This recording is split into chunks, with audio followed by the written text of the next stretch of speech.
ஆச்சி மசாலா எந்த சமையலும் ருசி தேடும் ரகசியம் ₹20.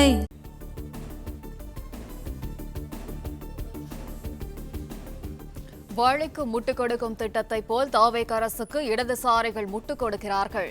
கடந்த காலங்களில் திமுக திட்டங்களை ஆதரித்து பேசியதை சுட்டிக்காட்டி MRK பன்னீர்செல்வம் பேசியதால் சிரிப்பலை.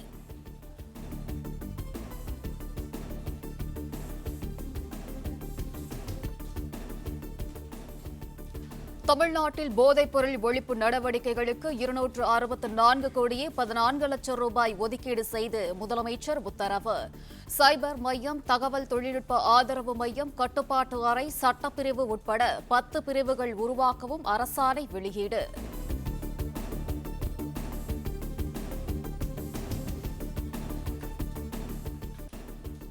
தமிழ்நாடு போதைப்பொருள் தடுப்பு படையின் செயல்பாடுகளை நாளை சென்னையில் துவக்கி வைக்கிறார் முதலமைச்சர் விஜய். போதைப்பொருள் கடத்தலை தடுக்க மாநிலம் முழுவதும் 65 சிறப்பு காவல் நிலையங்கள் அமைக்க நடவடிக்கை.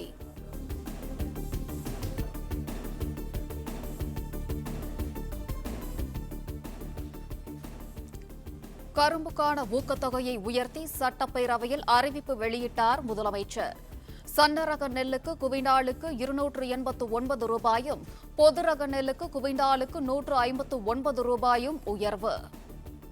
மாநில அரசு நெல்லுக்கான ஊக்கத்தொகையினை ஓராண்டில் சன்னரக நெல் ரூபாய் 2750 பொது ரக நெல் ரூபாய் 2600 என வழங்கப்படும். மாநில அரசு நெல்லுக்கான ஊக்கத்தொகையினை ஓராண்டில்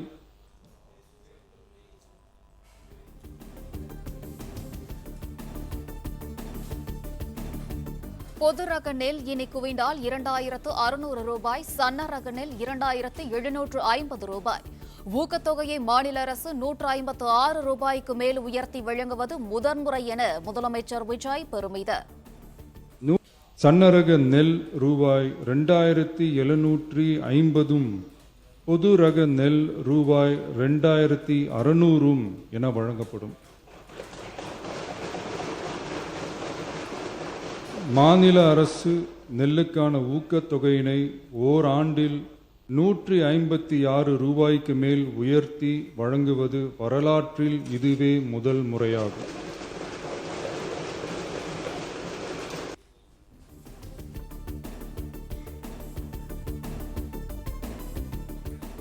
கரும்புக்கான சிறப்பு ஊக்கத்தொகை 709 ரூபாய் 50 காசுகள் உயர்வு. டன் ஒன்றுக்கு 4000 ரூபாய் வழங்கப்படும் என விஜய் அறிவிப்பு.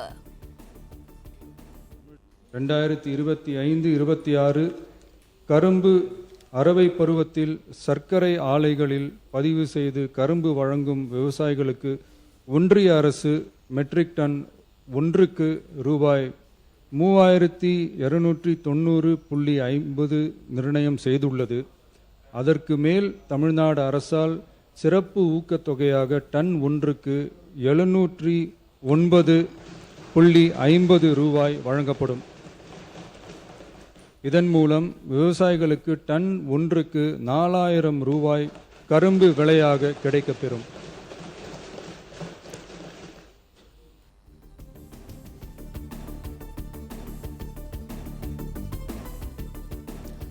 தமிழ்தாய் வாழ்த்து முதலில் பாடப்படுவதை கட்டாயமாக்கும் முதலமைச்சர் விஜயின் தீர்மானம் சட்டப்பேரவையில் ஏகமனதாக நிறைவேற்றம். தீர்மானத்தை யாருக்கும் அனுப்பி ஒப்புதல் பெற வேண்டிய அவசியமில்லை என சபாநாயகர் JCD பிரபாகர் அறிவிப்பு. இதை யாருக்கும் அனுப்பி அனுமதி கேட்க வேண்டிய அவசியம் நமக்கு இல்லை என்று நான் கருது. இது பேரவையினுடைய தீர்மானம், ஏகமனதாக நிறைவேற்றப்பட வேண்டிய தீர்மானம். முதலமைச்சரின் இந்த குரல் அவையின் குரல் மட்டுமல்ல, ஒட்டுமொத்த உலக தமிழ் மக்களின் குரலாக இதை எடுத்துக்கொண்டு ஏற்போர் ஆம் என்க, மறுப்போர் இல்லை என்க. மறுப்போரே இல்லை என்று கருதுகிறேன். மறுப்போரே இல்லை. தீர்மானம் ஒரு மனதாக நிறைவேறியது.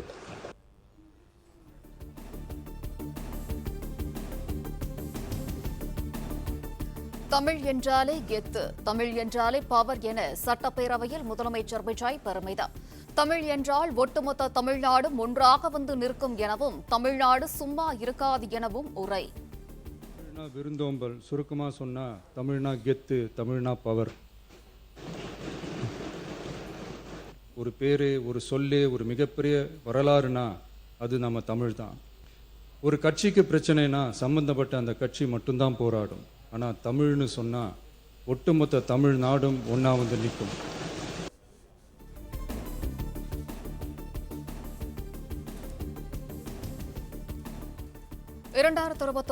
ஆண்டில் தமிழ்தாய் வாழ்த்து பாடலை கட்டாயமாக்கி அரசாணை பிறப்பித்தது மு.க.ஸ்டாலின் என சட்டப்பேரவையில் கோவி செழியன் பெருமிதம். முதலமைச்சர் அடித்திட்ட அந்த தனி தீர்மானத்தில் குறிப்பிடப்பட்டுள்ள தேதியின்படி 2021 டிசம்பர் 12 கட்டாயம் தமிழ்தாய் வாழ்த்து பாடல் பாட வேண்டும் என்று அரசாணை வெளியிட்டு அதை நிலைநிறுத்திய பெருமையும் திராவிட முன்னேற்ற கழகத்தை சாரும்.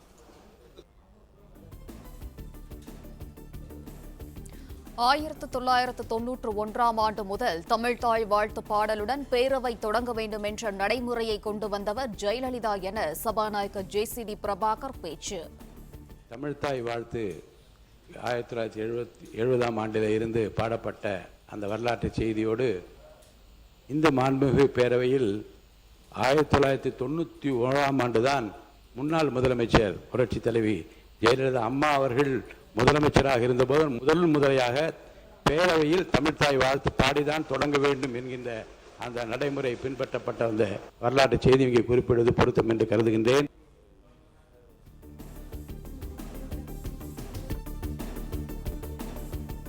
தேசப்பற்றும் மொழிப்பற்றும் பரஸ்பரம் வேறு வேறு அல்ல என தமிழ்தாய் வாழ்த்து தீர்மானம் மீது அதிமுக பொதுச் செயலாளர் இபிஎஸ் பேச்சு. தமிழர் உரிமை என்று வரும்போது அனைவரும் ஒரே குரலில் இருக்க வேண்டும் என வலியுறுத்தி தீர்மானத்திற்கு ஆதரவு.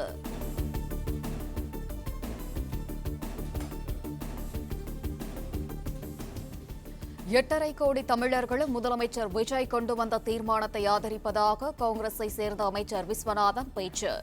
தமிழ்தாய் வாழ்த்து பாடலுக்கு முன்னுரிமை என்பதை சட்டமாக்க வேண்டும் என கம்யூனிஸ்டுகள் வலியுறுத்தல். தமிழ்தாய் வாழ்த்தினை நமது மாநில அரசு விழாக்களில் முதலில் பாட வேண்டும் என சட்டமன்றத்தில் ஏகமனதாக முதல்வர் ஏற்படுத்திய தீர்மானத்தை நான் ஆதரிக்கிறேன், வரவேற்கிறேன்.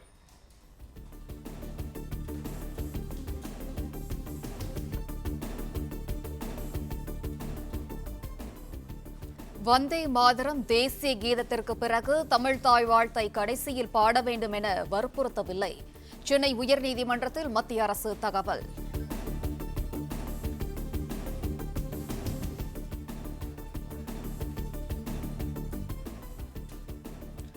இந்து சமய அறநிலையத்துறை அமைச்சர் ரமேஷை சாமி அமைச்சர் என குறிப்பிட்ட எம்.ஆர்.கே. பன்னீர்செல்வம். இப்பதான் தெரியுது உங்களுடைய எப்படி பிரச்சாரம் எப்படி பண்றீங்கன்னு. இப்படியே மாண்புமிகு சாமி அமைச்சர், இந்து சமய அமைச்சர் சாமி அவர்கள் அப்படி கரெக்டாக விடுறாங்க. அது உண்மையே பொய்யான்னு தெரியல. ஆனால் இப்படி டெக்னிக்கல் அப்படி இந்த டெக்னிக்கலை வச்சு நீங்கள் அடிச்சுட்டு வந்துருங்க, ரீல்ஸ் விடுறீங்க. சிரிப்பை அடக்க முடியாமல் அருகில் அமர்ந்திருந்த மூத்த அமைச்சர்களை பார்த்து குலுங்கி குலுங்கி சிரித்த முதலமைச்சர். சாமி அவர்கள் அப்படி கரெக்டாக விடுறாங்க. அது உண்மையே பொய்யான்னு தெரியல. ஆனால் இப்படி டெக்னிக்கல் அப்படி இந்த டெக்னிக்கலை வச்சு நீங்கள் அடிச்சுட்டு வந்துருங்க, ரீல்ஸ் விடுறீங்க. ஆனால் நாங்கள் வந்து ரியாலிட்டியா கொண்டிருக்கின்றோம். அமைச்சர் பேரவைத் தலைவர் அவர்களே, அந்த டெக்னிக்கை இப்போ 10 நிமிஷம் மட்டும் தான் அண்ணன் கிட்ட கத்துக்கிட்டேன்.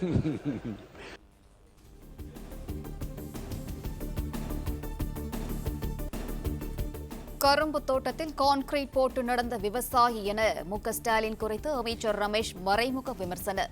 கே.என். நேரு, ஏவவேலு ஆகியோர் விவசாயிகள் என முன்னாள் அமைச்சர் எம்.ஆர்.கே. பன்னீர்செல்வம் பேசியதற்கு பதிலடி. எல்லாரும் விவசாயிகள் அண்ணன் ஒவ்வொருத்தரை பத்தியும் சொல்லும் போது ஒரு முக்கியமான விவசாயியை மறந்துட்டாரு. கரும்பு தோட்டத்துக்குள்ள கான்கிரீட் போட்டு நடந்த விவசாயியை பத்தி அண்ணன் சொல்ல மறந்துட்டாரு. அப்ப இவங்க சொல்ற கதையெல்லாம் எப்படி இருக்குதுன்னா, சர்க்கரையை எறும்பு தின்னுருச்சு, சாக்க கரையான் தின்றுச்சுன்னு சொல்ற மாதிரி இருக்குது ஒரு கதையெல்லாம்.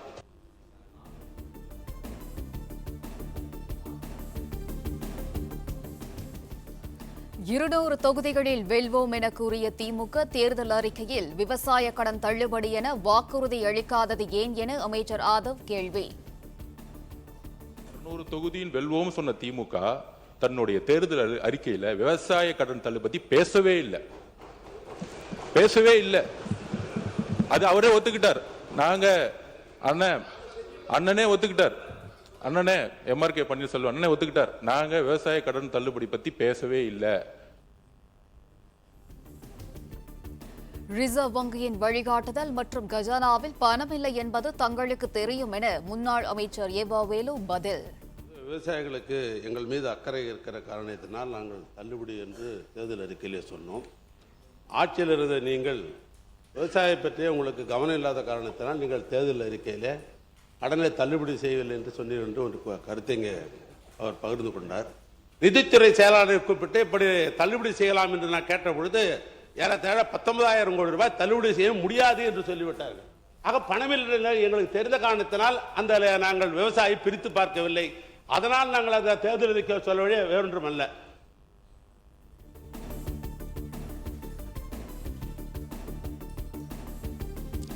நாங்கள் 5 வருடம் டென்ஷனாக இருந்தோம், நீங்கள் எல்லாம் ரிலாக்ஸாக இருக்கிறீர்கள் என திமுகவின் எம்ஆர்கே பன்னீர்செல்வம் பேச்சு. துறை அமைச்சரை தொடர்பு கொண்டு இந்த இடத்துல இந்த பிரச்சனை கலெக்டர்களுக்கும் டென்ஷன். ஆக நாங்கள் டென்ஷன்லேயே 5 ஆண்டு காலம் இருந்தோம். 5 ஆண்டு காலம் இருந்தாலும் 5 ஆண்டு காலம் டென்ஷனாக நாங்கள் மக்களுடைய பிரச்சனை. ஆக நீங்களாம் ரிலாக்ஸாக இருக்கீங்க. அதான் ஆச்சரியமாக இருக்குது. எங்களுக்கு ரிலாக்ஸாக இருக்கீங்க. நீங்களாம் ரிலாக்ஸாக இருக்கிய நாங்களும் டென்ஷனாக இருந்தால் இந்த ஐஏஎஸ் இருக்கின்ற மேடையில் இருக்கின்ற இங்கே மக்கள் இருக்கின்ற அதிகாரிகள்லாம் டென்ஷனாக இருக்கும். சிறிய பிரச்சனைக்கு கூட முதலமைச்சர் போன் செய்வதால் நாங்கள் தினம் தினம் டென்ஷனாக இருக்கிறோம் என அமைச்சர் புசி ஆனந்த் பதில். மாண்புமிகு பேரவைத் தலைவர்களே, உறுப்பினர் சொன்னாரு, இன்னைக்கு காலையில நேற்று நைட்டும் சரி இன்னைக்கு காலையிலும் சரி முதலமைச்சர் இன்னைக்கு ஒரு சின்ன வாய்க்கா பிரச்சனை கூட போனு அடிச்சு அதை உடனே சரி செஞ்சாச்சான்னு கேட்கக்கூடிய ஒரு முதலமைச்சராக தான் இருக்கிறார்.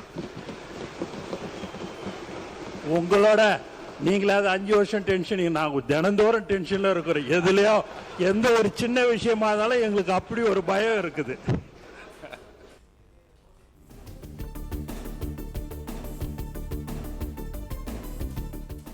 திமுக ஆட்சியில் 309 கோடி ரூபாயில் நெல் சேமிப்பு கிடங்குகள் கட்டப்படும் என்ற வாக்குறுதி நிறைவேற்றப்படவில்லை என அமைச்சர் ரமேஷ் குற்றச்சாட்டு. முன்னாள் அமைச்சர் சக்கரபாணி விளக்கம் கொடுத்து முடித்தவுடன் எம்ஆர்கே பன்னீர்செல்வம் எழுந்து தவிகவின் பிரச்சார யுக்தி தற்போதுதான் தெரிகிறது என கூறியதால் சிரிப்பலை. இப்பதான் தெரியுது உங்களுடைய எப்படி பிரச்சாரம் எப்படி பண்றீங்கன்னு. இப்படியே மாண்புமிகு சாமி அமைச்சர் இந்து சமய அமைச்சர் சாமி அவர்கள் அப்படி கட்டா விடுறாரு. அது உண்மையே பொய்யான்னு தெரியல. ஆனா இப்படி டெக்னிக்கல் அப்படி இந்த டெக்னிக்கலை வச்சு நீங்க அடிச்சுட்டு வந்துருங்க, ரீல்ஸ் விடுறீங்க.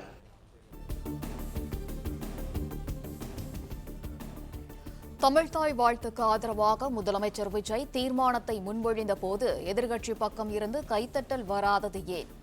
சட்டப்பேரவை விவாதத்தில் பங்கேற்று பேசிய சமூக நீதித்துறை அமைச்சர் வன்னியரசு கேள்வி. மாண்புமிகு முதல்வர் அவர்களுடைய இந்த தீர்மானத்தை முதல்வர் அவர்கள் முன்மொழியும் பொழுது இந்த பக்கம் இருக்கின்ற பெருந்தகைகள் மட்டும்தான் கைதட்டி அல்லது மேசையை தட்டி வரவேற்றோம். ஆனால் எல்லோரும் அதை வரவேற்க வேண்டும் என்கின்ற ஒரு கோரிக்கை, அந்த தீர்மானத்தை வரவேற்க வேண்டும். ஏன்னா இது ரொம்ப மிக முக்கியமான தீர்மானம். அந்த அடிப்படையில் இதை நான் முன்மொழிகின்றேன். மகிழ்ச்சி மகிழ்ச்சி மகிழ்ச்சி, வரவேற்றால் மகிழ்ச்சி.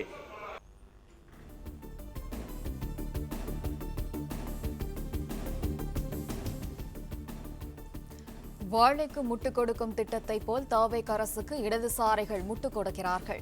கடந்த காலங்களில் திமுக திட்டங்களை ஆதரித்து பேசியதை சுட்டிக்காட்டி எம்ஆர்கே பன்னீர்செல்வம் பேசியதால் சிரிப்பலை. வாழைக்கு முட்டு கொடுக்க திட்டம் நாங்கள் கொடுத்தோம். அதுக்கு வாழைக்கு முட்டு கொடுக்க திட்டம் எங்களுக்கு நாங்கள் போடல.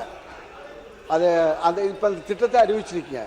ஹார்டிகல்ச்சர் டிபார்ட்மெண்ட்டில் கொடுக்குற திட்டம். அதுபோல் இந்த ஆட்சிக்கு முட்டு கொடுத்துக்கிறார்கள். சொல்லக்கூடாது. திரும்ப ஆட்சி இன்னும் சொல்ல போனா அந்த வார்த்தை வேணாம். வேற வார்த்தை உங்களுக்கு தெரிந்தால் வேறு வார்த்தை சொல்லுங்க நீங்க. சார்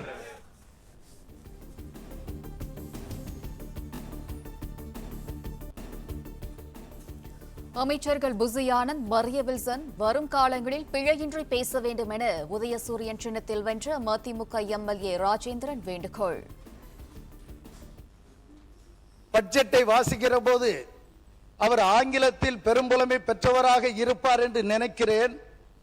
ஆங்கில உச்சரிப்பு மிக நேர்த்தியாக இருந்தது. தமிழில் பல சொற்றொடர்களை அவர்கள் பேசாமல் விட்டுவிட்டார்கள்.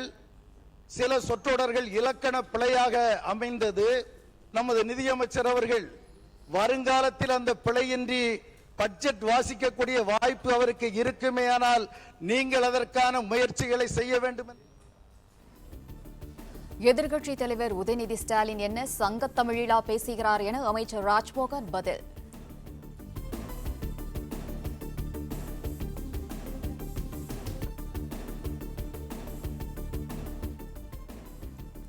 திமுக ஆட்சியில் நிதியமைச்சராக இருந்த பிடிஆர் பழனிவேல் தியாகராஜன் தமிழில் பேச தடுமாறவில்லையா? எதிர்க்கட்சியாக இருந்த அதிமுக எம்எல்ஏக்கள் என்ன கிண்டலா செய்து கொண்டு இருந்தனர் என அமைச்சர் ஆதவ் அர்ஜுனா கேள்வி. திமுக ஆட்சியில் திரு பிடிஆர் பழனிவேல்ராஜன் அவர்கள் பட்ஜெட்டை தாக்கல் பண்ணும்போதும் நடந்ததுதான். அவர் அமெரிக்காவிலிருந்து வந்தவர், அக்கௌண்ட்ஸ் படிச்சு வந்தவர். அவர் தாக்கல் பண்ணும்போதும் வந்தது. இதை யாரும் அப்பொழுது கேலியோ கிண்டலோ செய்யல. அன்னைக்கு இருந்த எதிர்கட்சியா இருந்த அதிமுகவுக்குமே எதுவுமே செய்யல. அது ஒவ்வொருத்தருடைய ஒரு மொழி. அது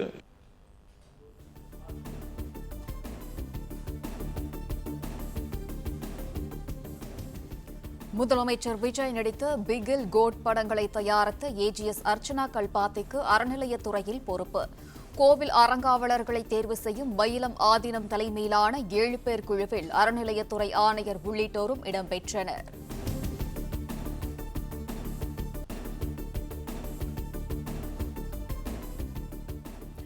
வெற்றி பெற்றால் இபிஎஸ் காரணம், தோற்றால் மாவட்ட செயலாளர் காரணமா?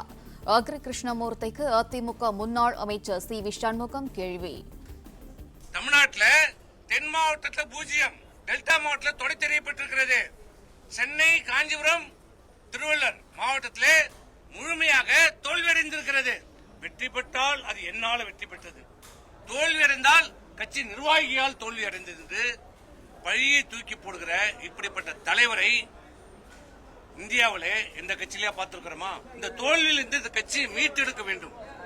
உண்மையான நிலவரத்தை கலந்து பேசுங்கன்னு தான் நாங்க சொன்னோம்.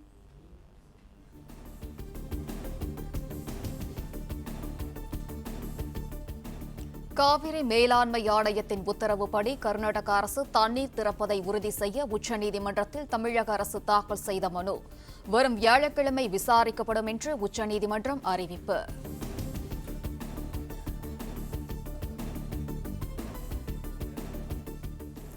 டெல்லியில் நாளை கூடுகிறது காவிரி ஒழுங்காற்று குழு கூட்டம். தமிழகத்திற்கு விகிதாச்சார அடிப்படையில் நீரை வழங்க வேண்டும் என வலியுறுத்த தமிழ்நாடு அரசு திட்டம்.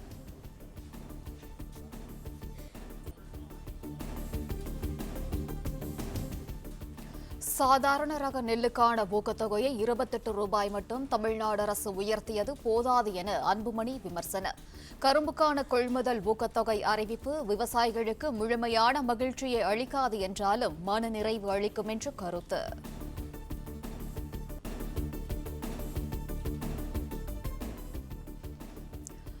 மருத்துவ படிப்புகளுக்கான தரவரிசை பட்டியலை வெளியிட்டார் அமைச்சர் அருண்ராஜ். விழுப்புரத்தைச் சேர்ந்த வெங்கடபதி வேலாயுதம் முதலிடத்தையும் புதுக்கோட்டையைச் சேர்ந்த மாணவி ஸ்ரீனிகா 2ஆம் இடத்தையும் பிடித்தனர்.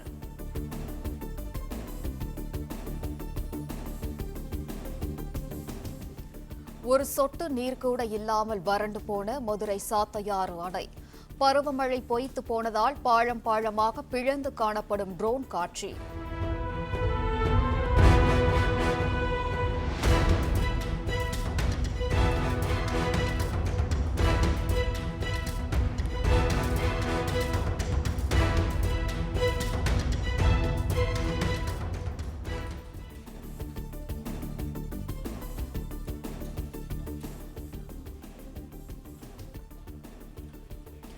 முல்லை பெரியாறில் தமிழகத்திற்கு நீர் திறக்கும் போது ட்ரோன் மூலம் ரீல்ஸ் எடுத்ததாக பெரியகுளம் தவேக எம்எல்ஏ மீது வழக்கு பதிவு. தடை செய்யப்பட்ட புலிகள் சரணாலய பகுதியில் ட்ரோன் பறக்கவிட்டதால் கேரள காவல்துறை மற்றும் வனத்துறை நடவடிக்கை.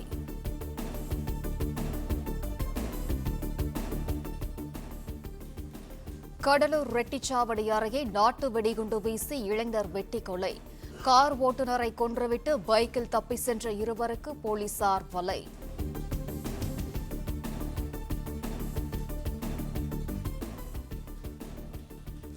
ஆவின் பால் கொள்முதல் விலையை லிட்டருக்கு குறைந்தது 10 ரூபாய் உயர்த்தி கொள்முதலை அதிகரிக்க பாமக தலைவர் அன்புமணி வலியுறுத்தல். தமிழ்நாட்டில் சென்னை உள்ளிட்ட அனைத்து மாவட்டங்களிலும் ஆவின் பாலுக்கு கடந்த சில நாட்களாக கடும் தட்டுப்பாடு ஏற்பட்டிருப்பதாக குற்றச்சாட்டு.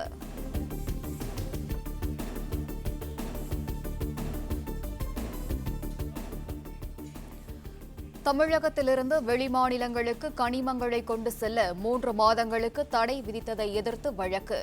உரிய உரிமம் பெற்று எடுக்கப்பட்ட கனிமங்கள் தங்களுக்கு சொந்தமானது என மனுதாரர் தரப்பில் கூறப்பட்ட நிலையில் தமிழக அரசு பதிலளிக்க உயர்நீதிமன்றம் உத்தரவு.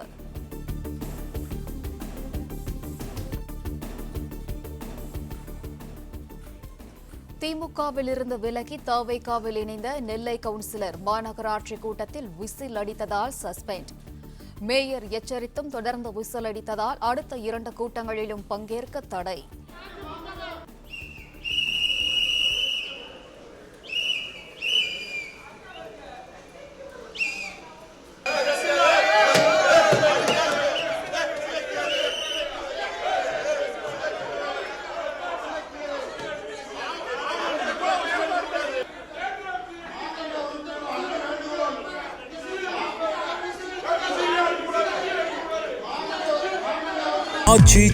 எந்த சமையலும் ருசி தேடும் ரகசியம் 20 ரூபாய்.